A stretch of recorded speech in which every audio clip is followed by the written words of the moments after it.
stand up, join me, say yeah. What a great nation. Oh,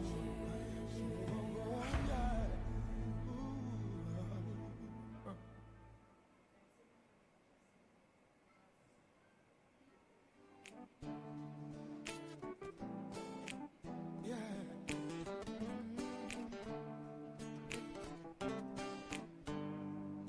If I told you how I came this far and all the things that I've been through, need I tell you that I've been to hell? I've seen it all and done it all. Growing up as a child.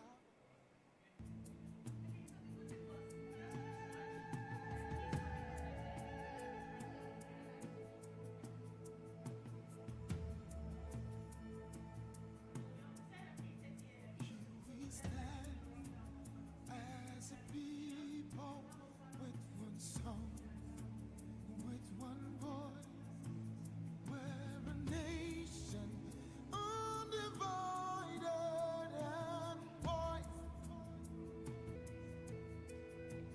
We will take a stand and build our land in faith to defend what is ours.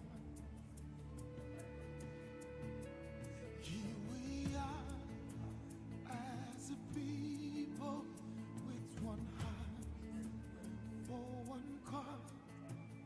We're determined to rebuild and restore. We're freedom, rights, and truth prevails. Our land where there's hope for us all. Our land where there's hope for us all.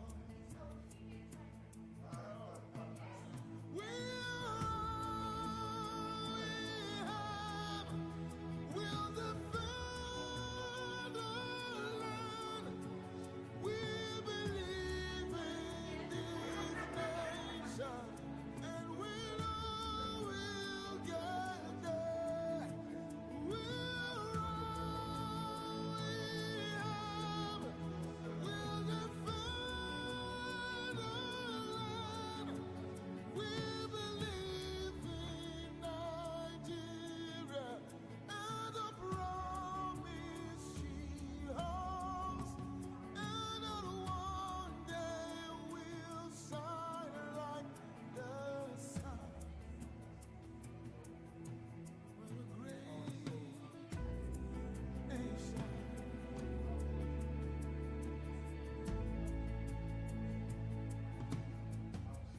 Though we are many people, different tribes, different tongues, we're united in our strength and resolve to uphold the honor of our land and for generations to come. And for generations to come.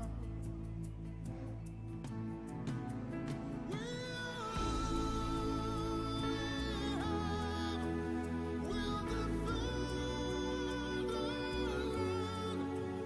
We believe in this nation, and we know we'll get there. We'll defend our land.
just have to ask it to turn on his camera.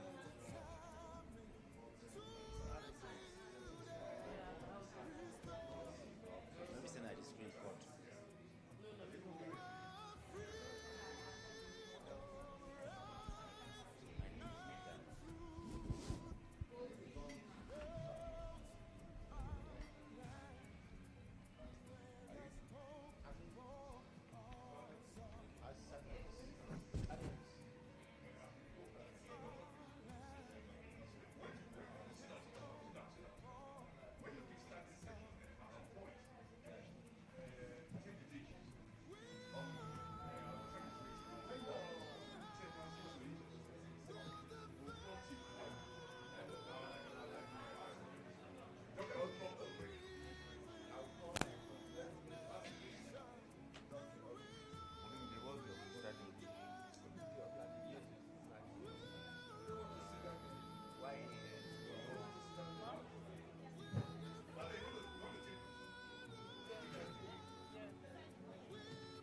need internet. We should be protected. We should be protected.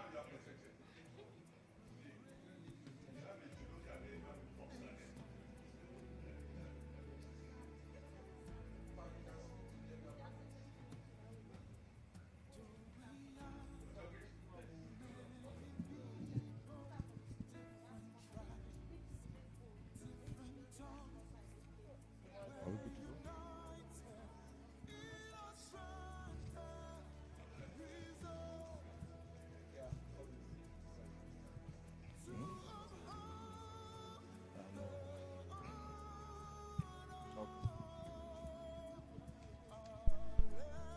Yeah, welcome to another segment of the Political Party Watch Command Center.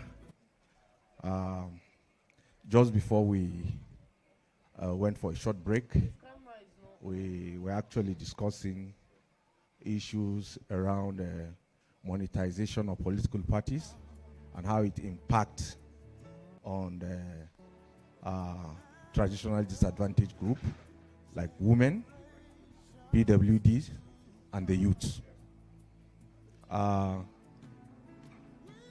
You're welcome, distinguished panelists. Before we proceed with the discussion, I would like to introduce our panelists.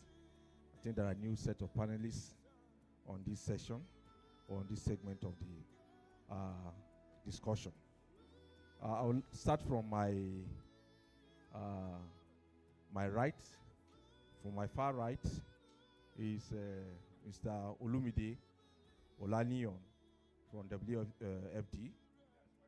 Next to Olumide is my own dear sister, Ave Aki. And then to my immediate left is Faith Abu from Power. It's a women-led NGO. And my very own boss, Dr. John Olariwaju. My name is Dr. Chris Ngara. Like I said earlier, before we went for break, what we were discussing, or our discussion was focused around issues of money in politics and how it has affected the participation of women, youth, and PWDs. I would like to start the discussion by asking Olumide from Olumide, in what way do you think that this traditionally disadvantaged group, what do you think can aid their participation? Given that money is critical to politics and that money is needed to participate particularly if you want to aspire to an elective office. And then most of the time you find that this category of people do not have, adequate resources, especially money, to finance themselves through election. How do you think we can help that situation? Oh, thanks so much for that, Dr. Chris.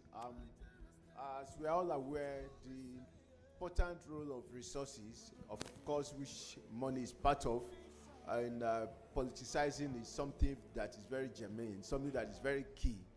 And this has a very negative impact on underrepresented group, just as you have listed them, persons with disability, women and youth. And if you look at it historically, you will have observed that over the years or over the decades, the number of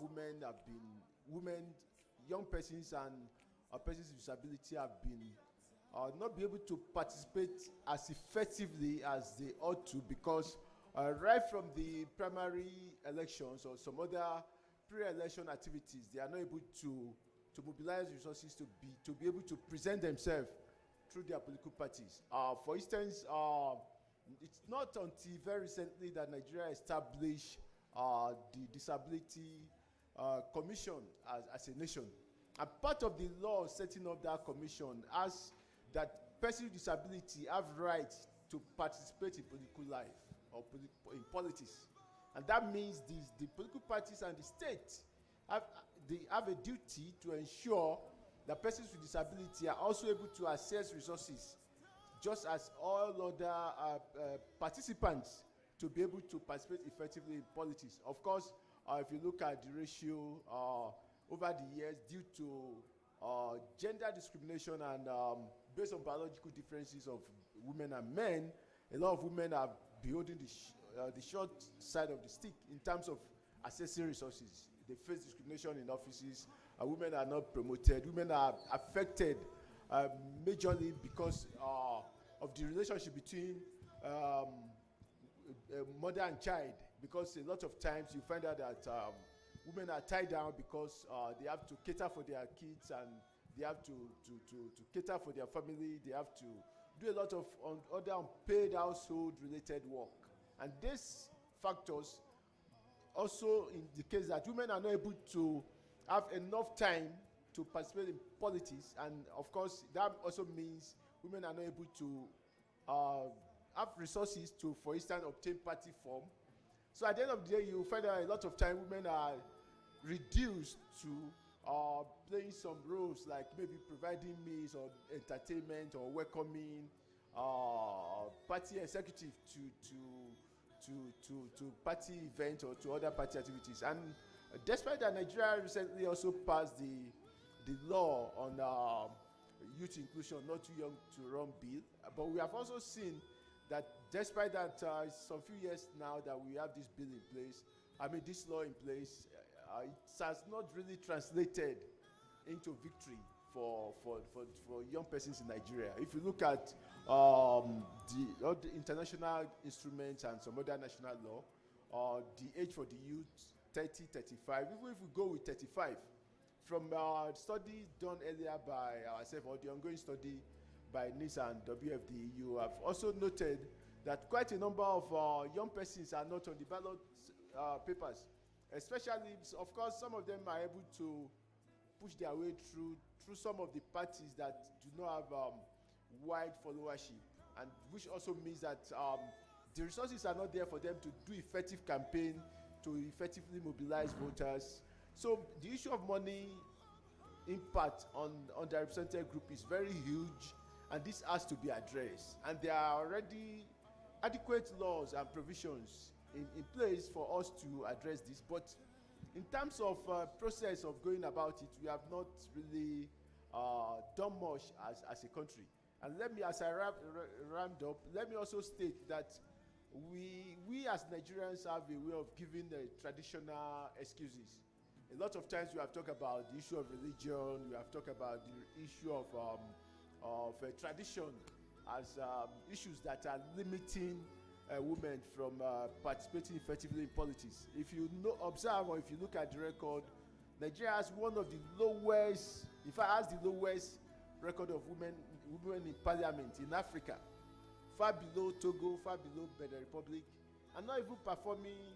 If you look at it religiously, we are not even performing better than countries in North Africa that are traditionally or majorly Islamic countries. So these excuses you have given are not adequate. They are not the real excuse. The major thing is we have to really sit down and address some of this issue and use a number of issues, and one of them will be affirmative action. So let me stop there for now. Okay, thank you very much, Mr. Olumide. I'd like to move to Aki. Do you think that aside from the issue of money or funding, do security in any way impact negatively on the participation of PWDs in politics? Okay. Not that I think so. I know so. Security is one of the negative factors that affects persons with disabilities to go out and vote and even participate in politics, because you also agree with me that most elections we are having in the country here, there are issue of insecurity, issue of ballot snatching here and there. And for a person with disability, I would not want to go to an environment where it's insecure. I am a person with disability. I go out to vote and there is confusion, there is chaos. People are running. Who will even remember that I am there? Because in the mindset of the people, in the first place, I'm not supposed to be there. So why am I even there? So nobody even remember to help me, to even drag me on the floor while the person is running. So insecurity is one of the biggest challenges persons with disabilities face when it comes to election, voting, and also doing this thing. Faith, you are a youth from your look, and I want to say that most people believe that most of the violence and insecurity during elections are perpetrated by the youth. But again, some other thing that the same insecurity is also a discouraging factor for the youth. How will you react to that?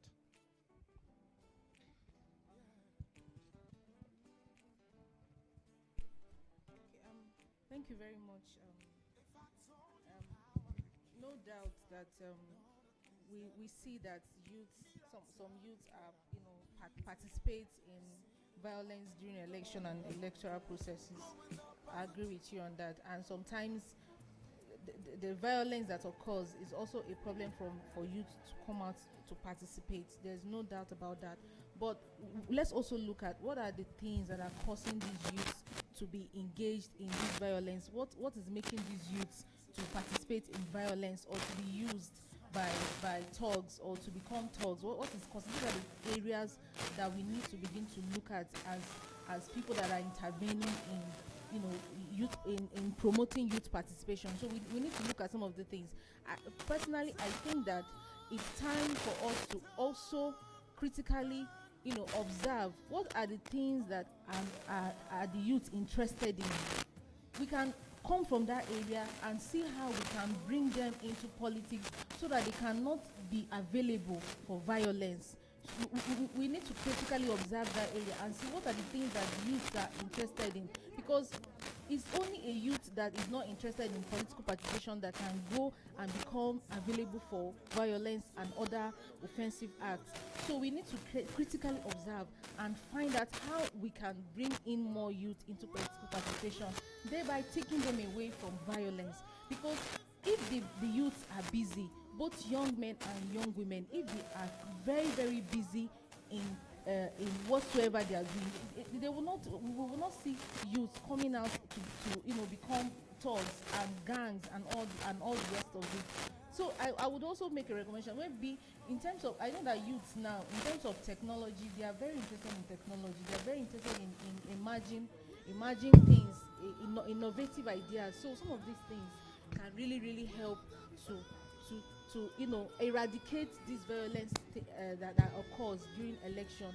We can be able to reduce it and have more youth not just participating but also being representing their wards, representing their communities, and becoming leaders, not just by word of mouth. So I think for me, I think that there is a strong need for us to look at the interests of the youth and see how we can focus our intervention or our advocacy towards these areas and take them away from being thugs and from being criminals and the rest of them during electoral process. Thank you.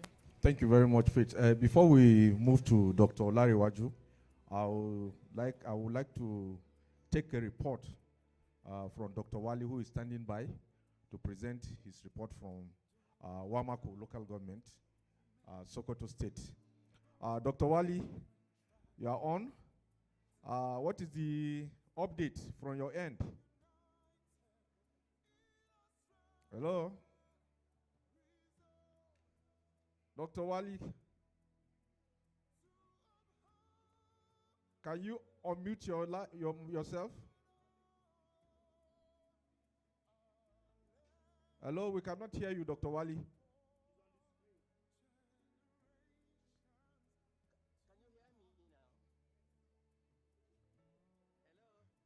Hello? Can you hear me? Yes, we can hear you now, loud and clear.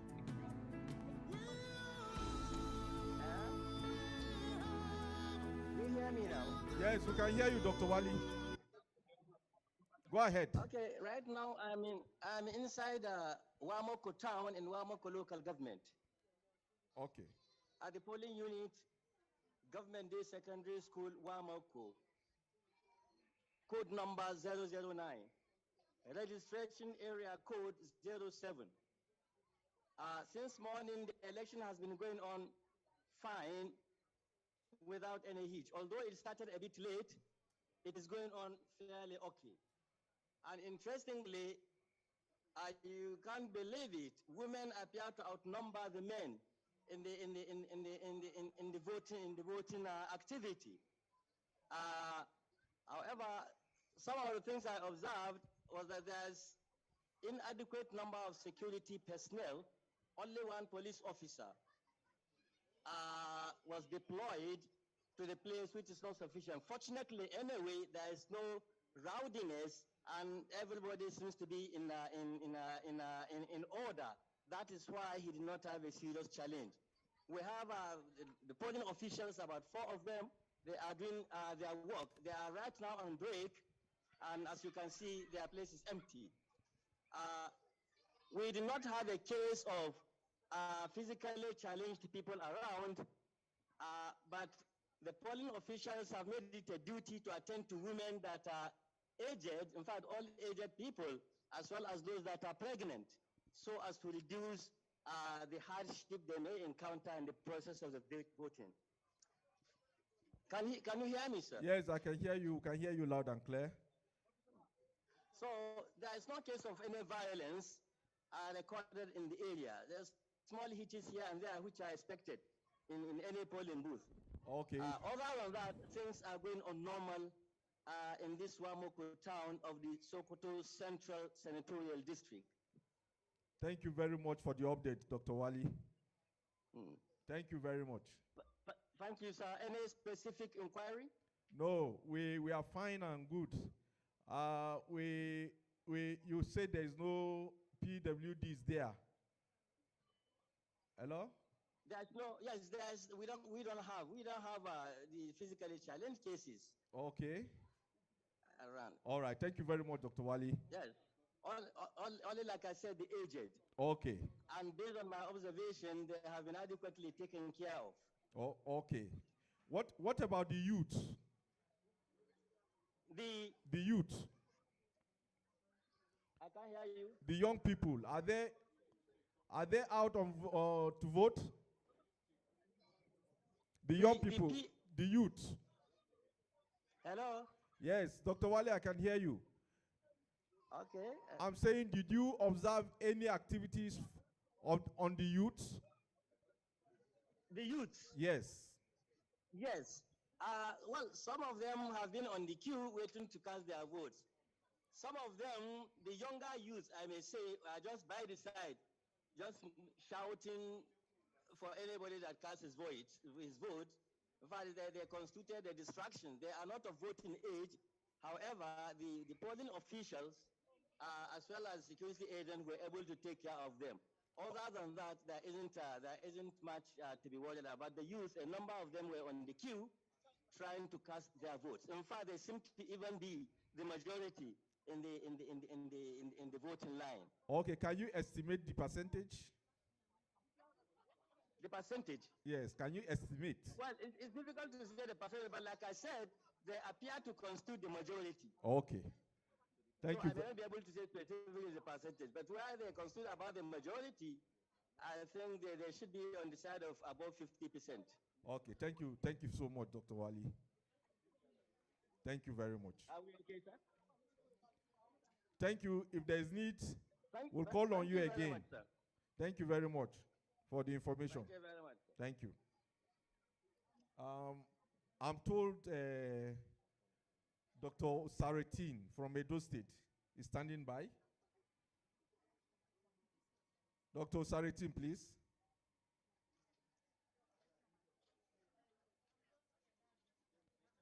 Hello? Dr. Saretin. Okay, I think we may have to continue with our discussion before we hook up.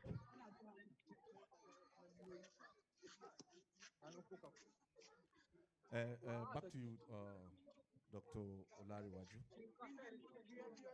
One of the major reasons that are adduced, for as inhibition for women participation in politics is a lack of security or violence or the existence of violence. Right? Violence as one of the major reasons, that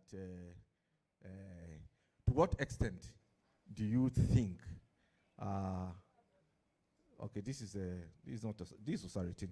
Okay, please let's quickly take Osaritin. Osaritin, Dr. Osaritin, can you hear me?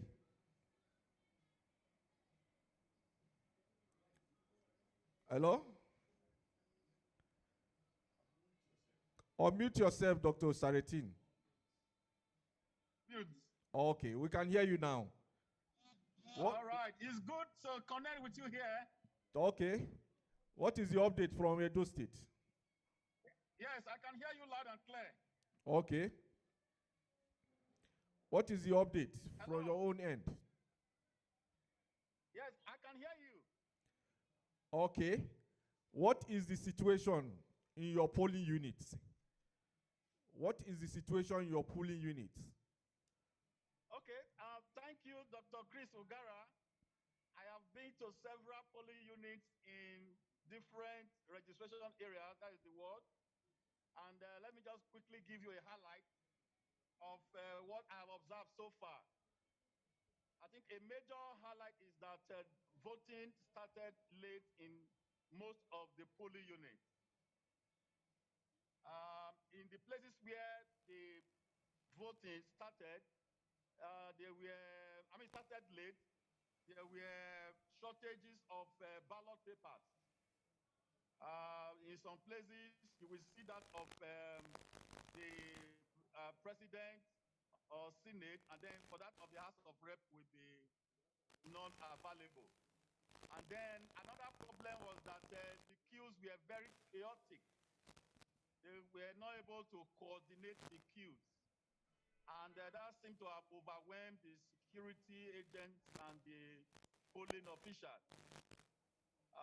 I think INEC has a lot of work to do in that regard to see how they can make the queues orderly so that there will not be chaos and then distract the attention, overwhelm the polling officials.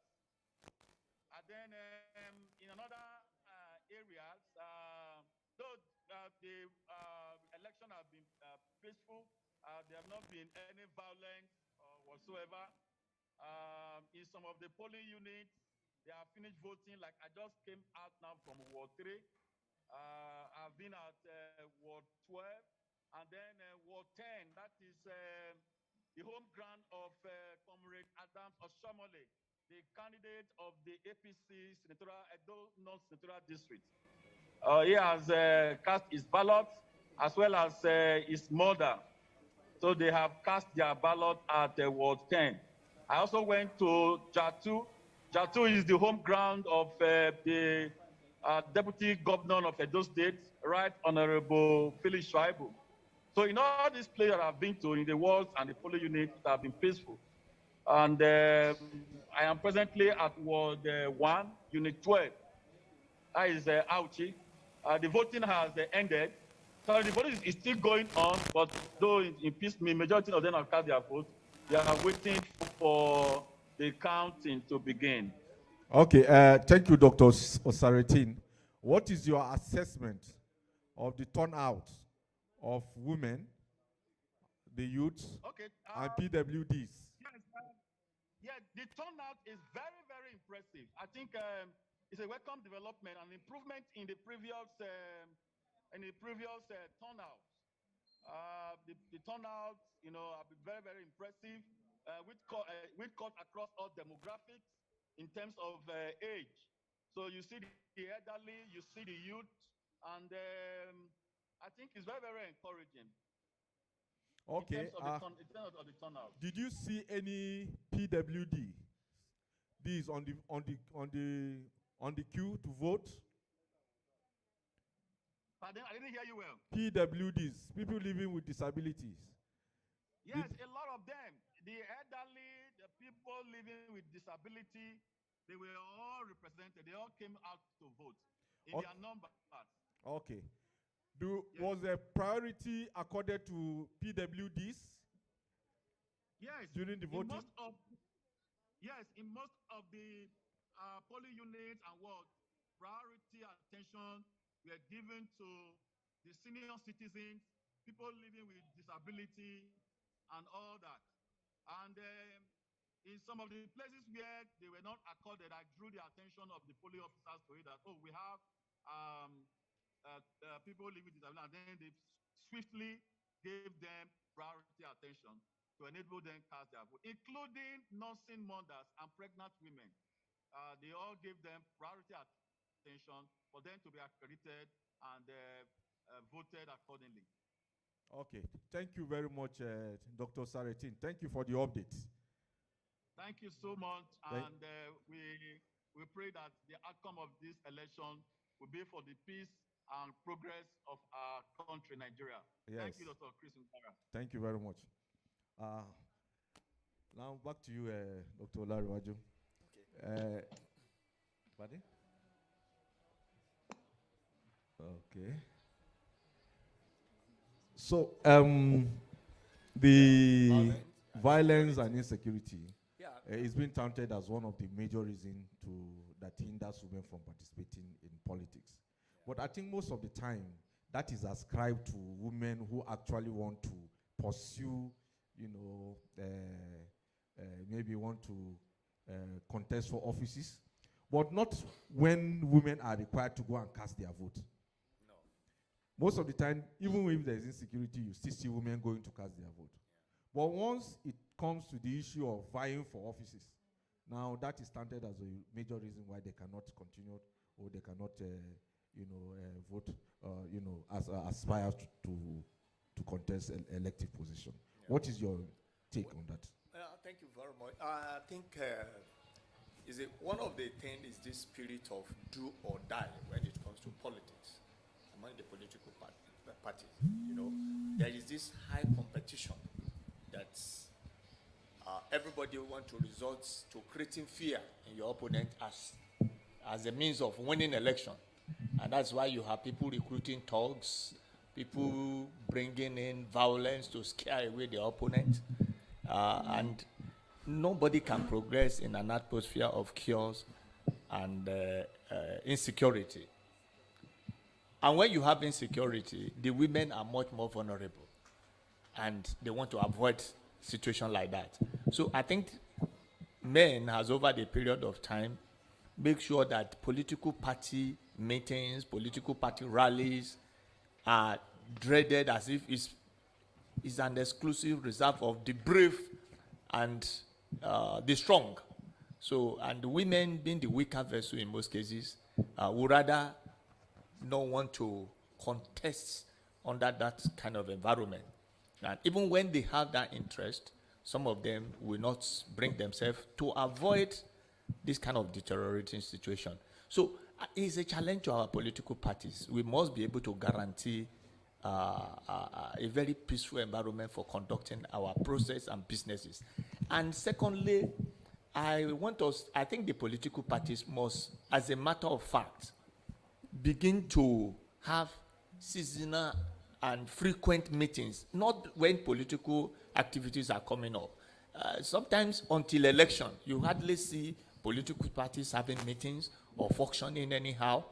At community level, at state level, they should continuously function from time to time. Not that only when we are having election, you have people, everybody running, the political parties are meeting, and they are fixing the meetings at odd hours. They are continuing. This kind of it should be something that is regular, as done in advanced country. You know, people should be committed. And let me also talk about financing political party. We must cultivate the culture. This is where the money bags buy the political parties. We must have this. Osaritin, please mute yourself. Dr. Osaritin. Please mute Dr. Osaritin. Go ahead. Okay. What I'm saying is, in the colonial period, when you have the action group, you have all these parties, membership contribution is what they rely on to funding the political party. And even in some advanced country, if you belong to a political party, there must be periodic contribution, not one money bag, just come at a time. And that is why there are godfatherism. Who can determine who run for the election because they finance this election? So we must make the political party funding. We must democratize it. People must be able to contribute. Women contribute, youth contribute. And when you contribute, you have voice. But if political parties are being sponsored by one person, he determines who becomes the candidate and who does not become the candidate. And when he's being treated, he engages other non-legal actions like bringing thugs to enforce their interest because they have invested. So most of these big political wigs see political party as an investment. They invest in the political party and they believe they must protect their investment, including using extraneous factors to protect their interest. So we must make sure that we democratize political party, have a better orientation for political parties, constant meetings. Not when we are having elections, then you meet at the dead of the night, you meet for days, it should be a constant thing. We must develop that activities. And people must be able to be a member and a faithful member. We know that we don't have ideological orientation for now when it comes to political parties, but we must begin to anticipate participation at the grassroots level. And people must develop along that line. So if we are able to do that, we make it more open to everybody. People contribute. Even the money bags, their influence will be whittled down. And if the political parties are well organized, well structured, their meetings can be predictable, you know the time they are going to meet, people can plan, women can plan. I mean, women have to take care of the home, sometimes they take care of their children, and you expect them to finish and go to meetings that will start 10 o'clock in the night. But if these things are well planned and we are taken seriously, the political parties will organize themselves very well. And when it comes to youth, I also want a situation where youth will nurture political parties. There is this idea that except you go and contest on established political party, you may not be able to make impact. I think we must begin to disabuse our mind, because some of these, you find it very difficult to to displace people who are already established in those parties. So let's us begin to take advantage of nurturing other parties that can come up. You can start by winning House of Rep, by winning CD. Gradually, you move up there. So the youth must begin to nurture political party of the futures. Not that we must necessarily adopt the existing one and continue to be relegated within this area. Thank you so much. Thank you, Dr. Olariwaju. Please, let's quickly take Dr. Mohammed Osolafia from Plateau State, who is standing by to give us update. Dr. Mohammed Osolafia, please, if you are there.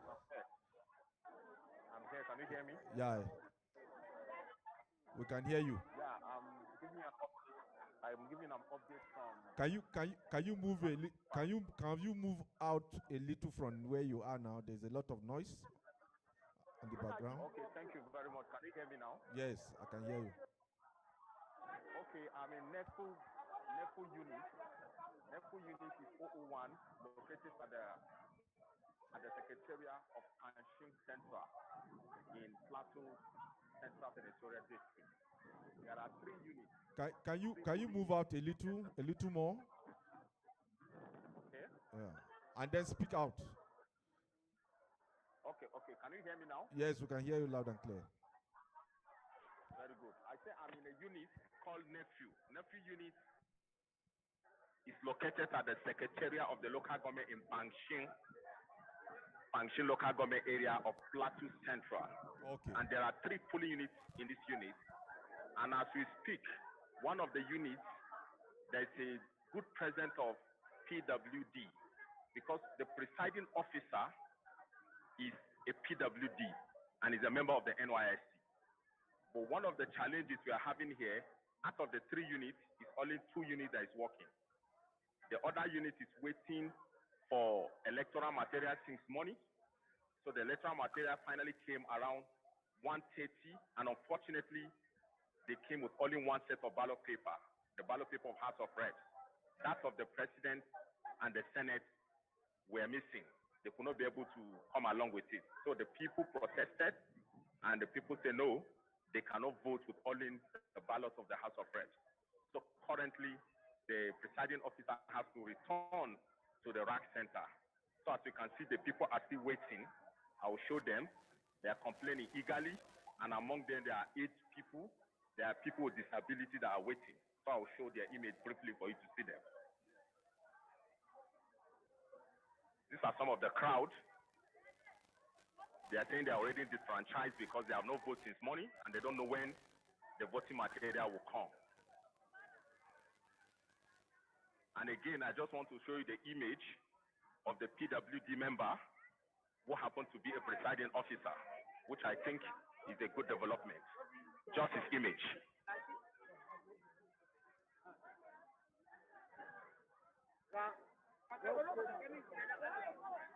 So thank you very much. That is all that I have to give the command center. Okay, Dr. Solafia, Yes, sir. What is your assessment of the turnout of youth and women at your polling units? Yeah, the turnout of the women are even in larger number, more than the turnout of the youth and men together. Women are in very large size. We have a fine number of youth, but not up to the number of the women. But the major challenge in this unit is their inability to vote, because 2 other units is working and the other unit is not working. But there's a very good turnout of women, more than youth and men together. Thank you very much for the update, Dr. Solafia. Thank you. I would like to move to you, Olumide.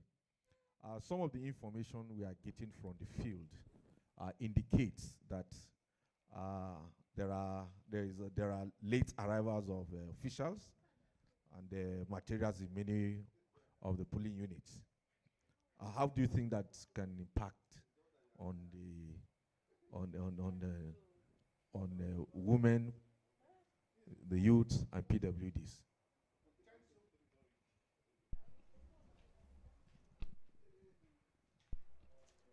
thanks so much for that, Dr. Chris.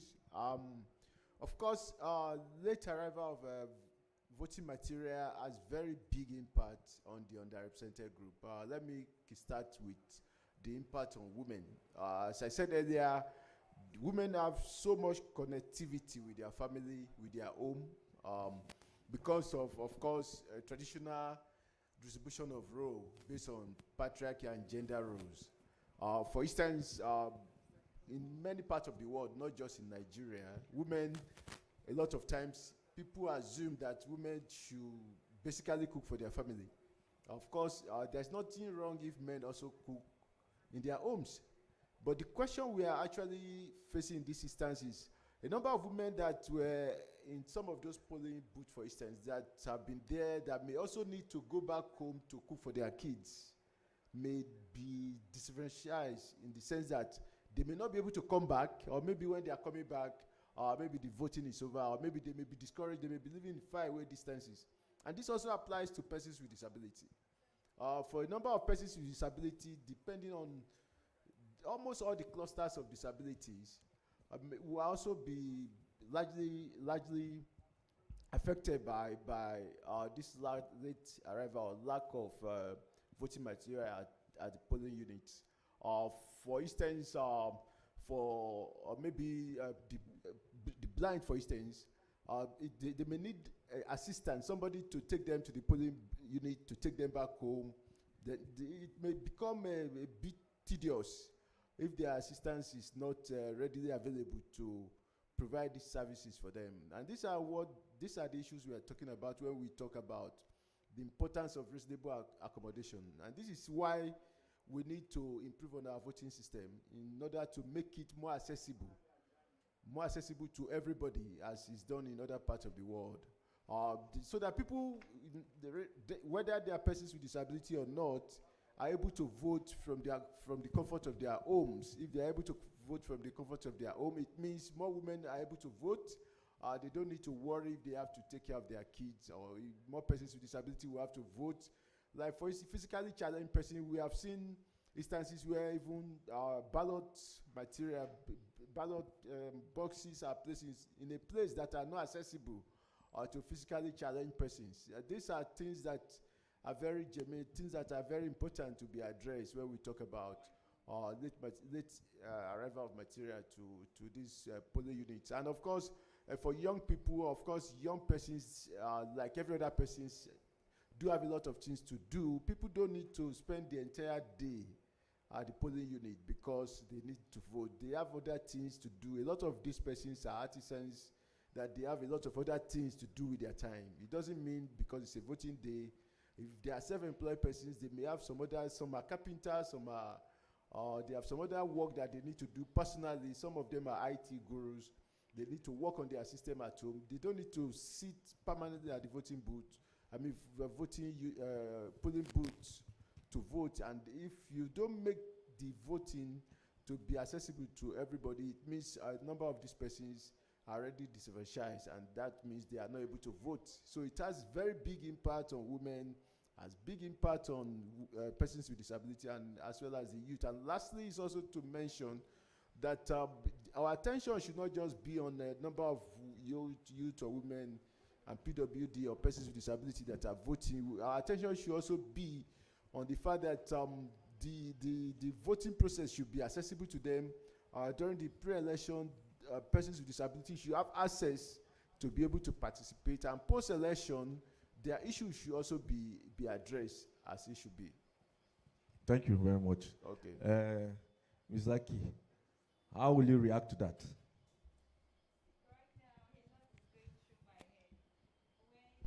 When somebody reports from the field that a lot of women are out there to vote, and one polling unit, the materials are not available, and also does it mean after this election now we'll have to go back and start convincing these women that in the next 4 years they should still come out, they should forget about what happened in 2023? It's not fair. And this is why INEC, after the election, you don't have to go back and sleep. If there was enough time to prepare for election, how can you You go to a polling unit to vote and they are telling you that they don't have ink. They are telling you that, oh, a presidential ballot sheet is not here. They just brought, like, INEC after this election, INEC have 1, 2, 3. This years, what is INEC doing, for crying out loud?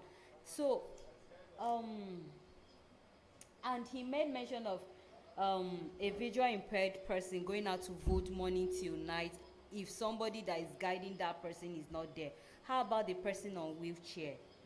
Those with spinal cord injury. You don't expect somebody on wheelchair to sit in a position of that wheelchair morning till night just because the person wants to vote. I am an amputee, I wear a prosthesis. You don't expect me to wear this morning till night, to just stay in a polling unit because I want to vote.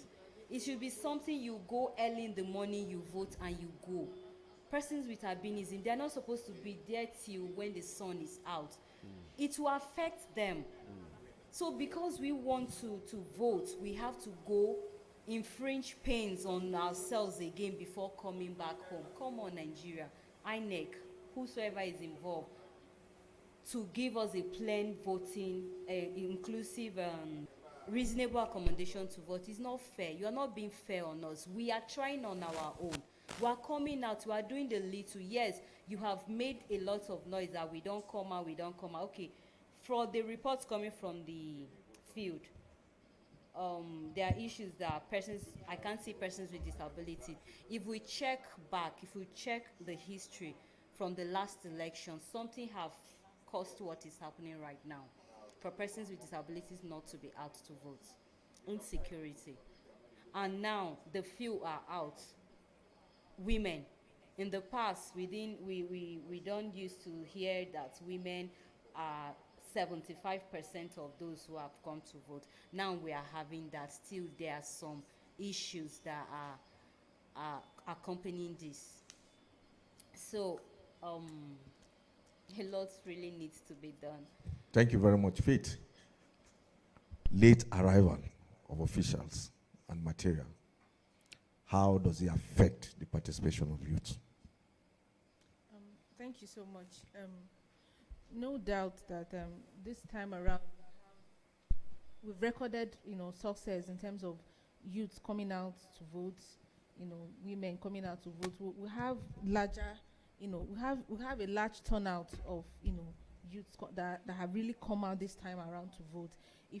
When I was going through some updates, I saw a lot of youths, a lot of young women, young men, ladies, my friends, a lot of them are out there voting, and everybody is calling, come out and vote, come out and vote. There has been so much campaign and every other thing. People are really came out to vote this time around, even getting their voters card and every other thing. So when we have this, massive turnout and we don't have these officials coming on time, because the report that we are looking at right now, one of the major thing in this report is late arrival in so many states, late arrival in so many. So if we don't have these INEC officials coming out, it's really, really, really going to, just like she said, how are we going to be able to talk to people again? How are we going to be able to advocate and create awareness again, and be able to convince people again to still come out? Because we will now begin to have that mindset that is a failed process. You understand? So it really, really has a lot of negative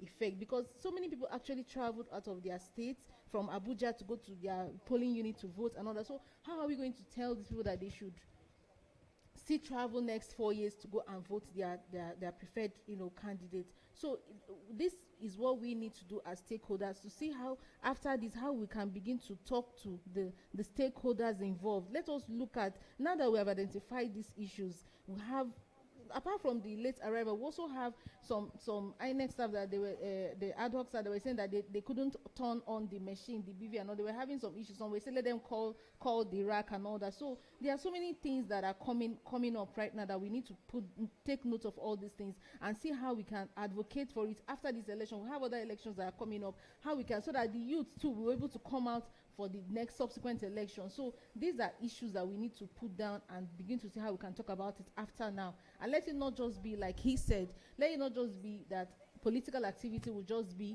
immediately election is about it. Let this political activity and education educating youth and creating awareness and advocacies. Let all these things be happening all the time. Let us have forum like this that will begin to do this education and people will begin to hear what we have to say. So really, in summary, we need to take down all these things and we need to work on it because we still have elections coming up. Thank you. Thank you very much. Dr. Olarewaju, if you hear listen to the update from Dr. Mohammed Osolafia, you will see that in one of the polling units there, up until now, the election have not started. Yeah. And you can see a lot of women seated there, waiting. Some have started protesting. Do you think that has any potential for violence? Yeah, particularly from the point of view of the youth. Let me say that situations like this can be very, very discouraging. Situations like this can be very, very discouraging. There is a lot of high hope for this election, a lot of mobilization. People are coming out with the confidence that this time our vote will count. But that you have not even been allowed to vote is discouraging enough. Then that you are there is especially the youths and the women. These are people that the youth, they are restless. These are people that knows their rights. And again, when material do not arrive early, or you can see some polling booths having complete ballot paper, another they are not having this one. It can easily be misinterpreted as if you are suppressing them. You don't want them to vote, and in an attempt to enforce their rights, it could result to violence, because you need a lot of patience to explain to them that these are not deliberate acts. So the confidence in the process, once people begin to lose confidence in the process, there is tendency for agitation, and if those agitations are not well managed, it can degenerate into conflict or crisis. So it's a potential for violence. So we will have to join others to appeal to INEC. These are things that you do once in a while. Please make all preparation for it, so that people will have confidence in the system. Rigging alone is not manipulating the result, but when you disenfranchise people, when you discourage people, a lot of people may, because of this, turn back and will not vote. So we must manage election in such a way that everybody will have equal rights, equal opportunity of voting. That's the way I see it. Okay, thank you very much, Dr. Olarewaju. Moving away from that a little, if you watch the videos or the updates from the various observers that have made, giving us update, you will also discover that most of the polling units or polling centers, there is zero observance of a COVID protocol, observation of COVID protocol, COVID-19 protocol. You understand? So if you see most of these polling units are crowded, nobody is observing, and nobody is wearing face masks. Even though face masks these days, I think they have dropped that idea. But there is you can see that people are crowded, no distance, seen is observed, nothing at all. How will you react? Let me start from you. I think for now, the threat of COVID, there is no national guidelines. I think it's a bit relaxed. Even people who traveled and come into the country, we are no longer enforcing the protocol. But again, for self-preservation and for the purpose of awareness, consciousness of individual, I think it is also still good to maintain this, not because there is a threat of COVID in Nigeria at now. So I could say the fact that I think people are just following the trend of what happened in the society at large. That, maybe we have passed through this pandemic stage, the stage of threats to life, and you can see people who are conscious of their health, who are conscious of the environment. Some of them still come with one or two areas, you can still see them coming with face mask and all that. But because it's no longer a mandatory requirement within the health system, a lot of people are still not observing it. But again, I do not also, I think even in the process of giving guidelines, I'm not too sure INEC emphasized the need to observe this protocol. I did not hear them. So maybe that's why people are not observing it. Because when you see them, oh, these are the things you will do when you go to vote, you show your this, you show your that. Nobody say, oh, we must still be conscious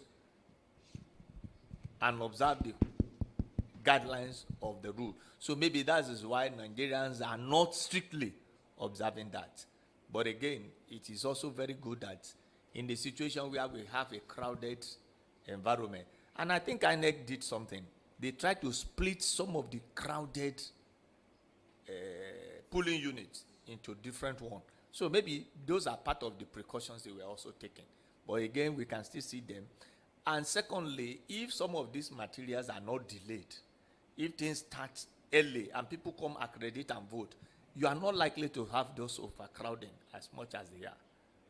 So this situation can also be situational occurrence, because when you don't start early, where people come and a lot of people are on ground, you can have a lot of crowd. So this can be situational too. Okay, I think I want to yield the floor to members of the floor. If you have an audience, if you have anything to say, any contribution to make. Thank you so much, our moderator and the members of the team are doing a good job with analyzing the situation. I just want to quickly also add that we need to appreciate the fact that INEC is conducting this election under a very difficult situation. At the moment, we only recently had the Naira change, which has caused a lot of difficulties, particularly in accessing funds.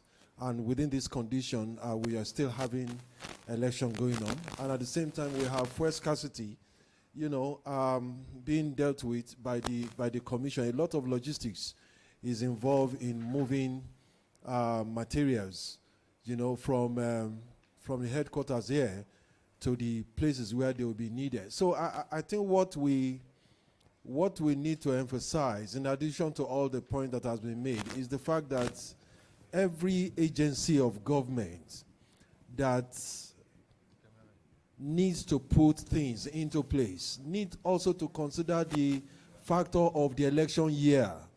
Should we be doing all of these change in a year in which election is going to be taking place? Why do we allow the scarcity to persist into the election year? Those are some of the challenges. INEC is only a single entity. It does not control security. It does not cannot make the Naira available, but it still have to work within this difficult scenario. I just thought I should bring that also on the table. Thank you so much.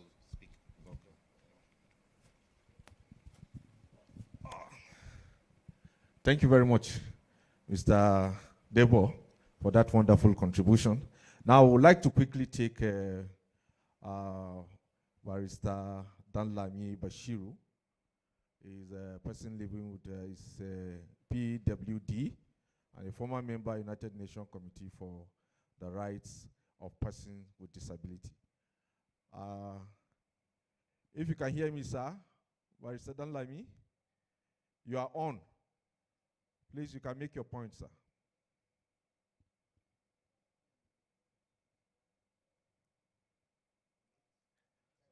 Can you unmute? Can you hear me? Yes, we can Can hear you you. hear me? Yes, we can hear you. Can you hear me? Yes. Yeah, okay. Yeah, thank you very much for this opportunity. Took part in the election today. Unfortunately, things were not right. In the first place, there was no braille ballot guide, and it was inaccessible.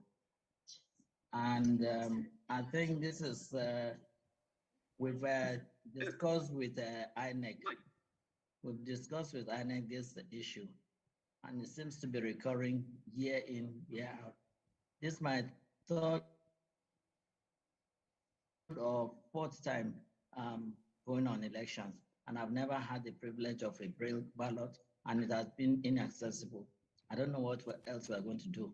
And this is my own opinion. I'm not saying, I'm not speaking on behalf of others, but it's in my polling unit.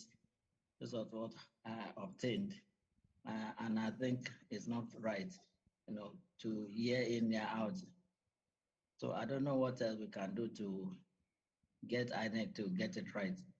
What's up? Thank you. Thank you very much for that. I will discuss on that, and I think the panelists are ready and prepared to take up the issues. But before we begin to discuss the matter, we would like to quickly take Haruna Safi, Vice President, Nigerian National Association for the Deaf. If you are there, please.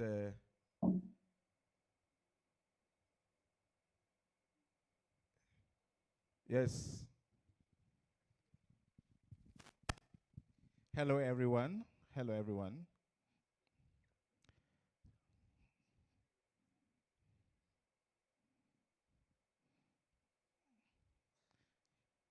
He's not seeing me. Hello, everyone. Can you see me? Yes, yes, yes, we can see you. Yes, we can see. Yes, yes, good.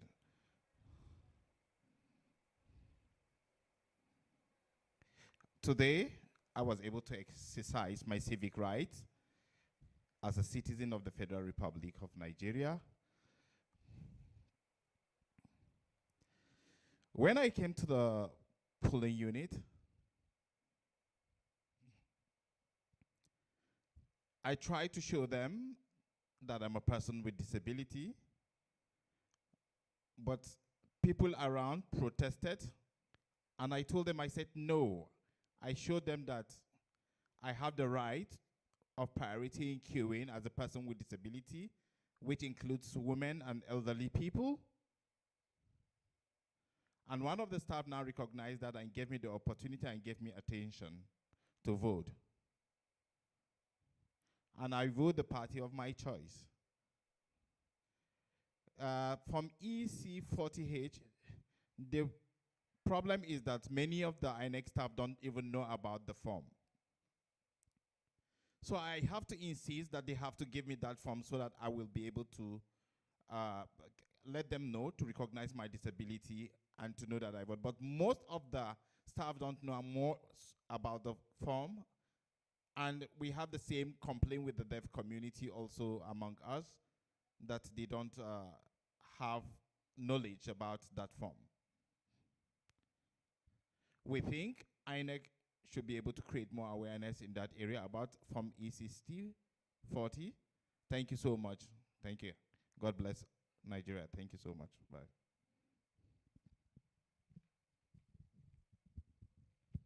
Thank you, distinguished panelists. Before we discuss on the issues raised by the contributors, we also quickly like to take Kikiowo Ayode, Chairman on Communication, Nigerian Youth Parliament.